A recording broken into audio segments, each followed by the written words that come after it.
Today we're looking at notes EE-2, converting equations from parametric to rectangular. Rectangular being what we've worked with since you learned how to graph. So find the rectangular equation by eliminating the parameter, in other words, t. So essentially you want y in terms of x, like literal equations. So let's look at part A, our linear. Okay, so number 1 we had x equals 4 plus 7t. Y equals -5 plus t. We want to find y in terms of x. That means here we cannot have t. So we need to take the first equation, the equation that has x equals 4 plus 7t. We need to find out what t is, so isolate t so we can plug in here and get rid of t. So that means that 4 needs to jump across, so we would have x minus 4 equals 7t, and then of course we will divide both sides by 7. Okay, we will get, when you break it up, we would get 1/7 x minus 4/7 equals t. So remember, this is what we will plug into the other equation. So we would have y equals -5 plus t is 1/7 x minus 4/7. So there's an implied 1 here. You distribute that in. Of course, nothing changes.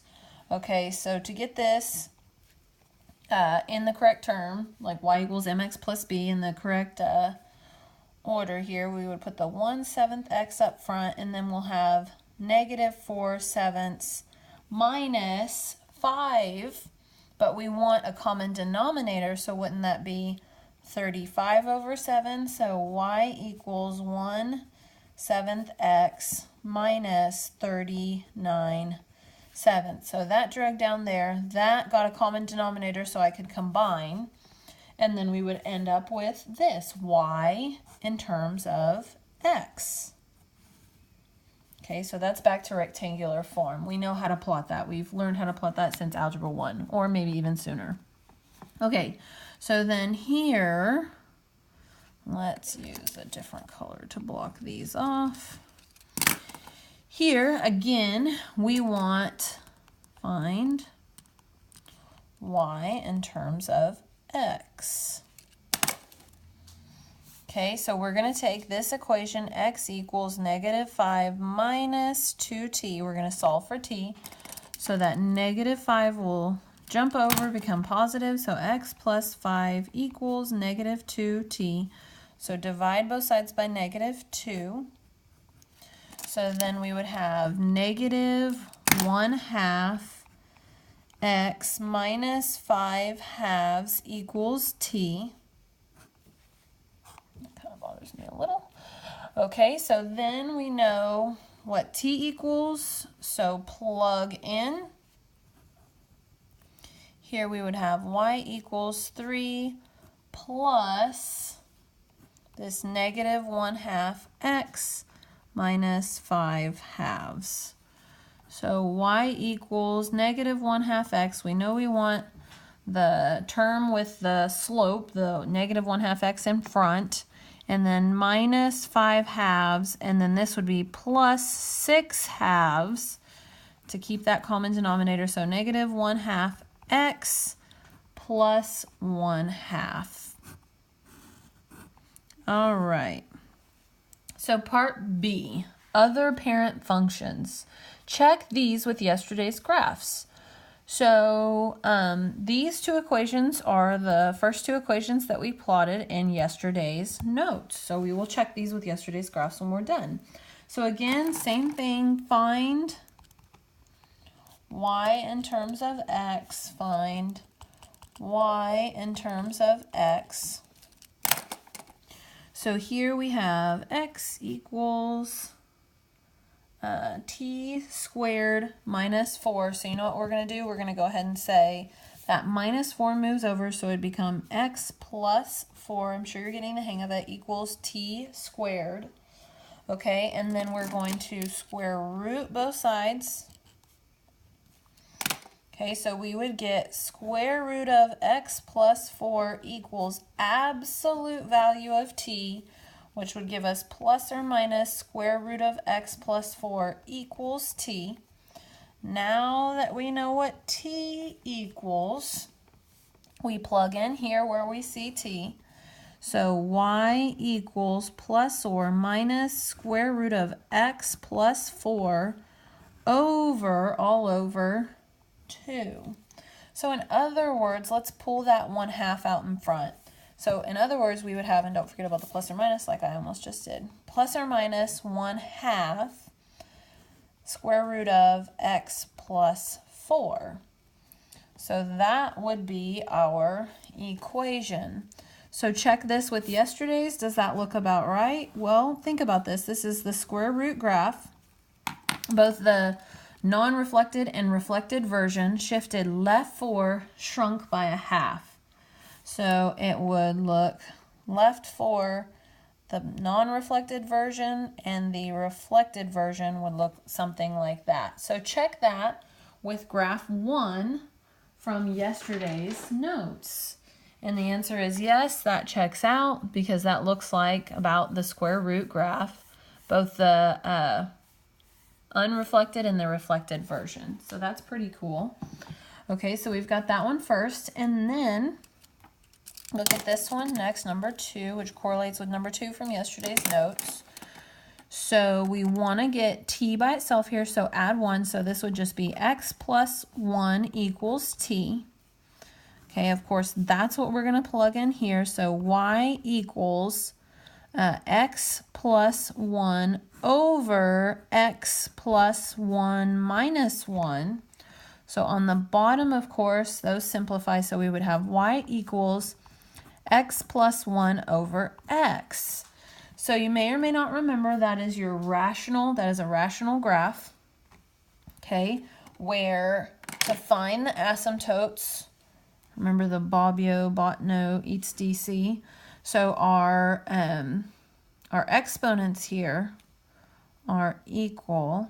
We're not bigger on bottom or bigger on top. The exponents are the same.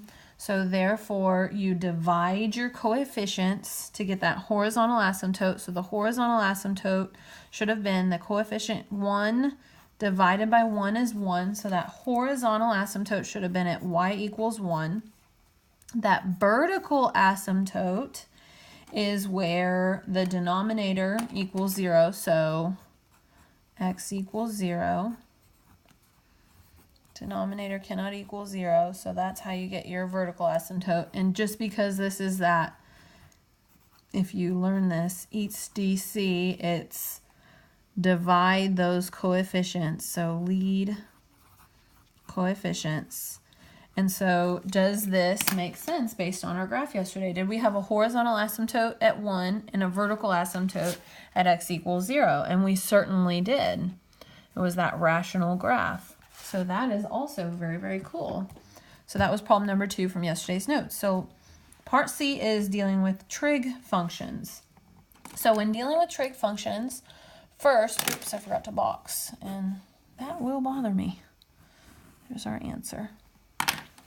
Okay, when dealing with trig functions, first solve for the trig in both equations, then use this property, cosine of theta plus sine, cosine squared theta plus sine squared theta equals 1. Sorry, I almost said it wrong there. So solve for the trig first. So what does that mean? This was yesterday's number 3. Okay, so get cosine of theta by itself. So divide by 2, and in this case, divide by 3, divide by 3. So we would have cosine of theta equals x over 2. And here we would have sine of theta equals y over 3. And then we're going to use our property. So remember, cosine squared theta plus sine squared theta equals 1.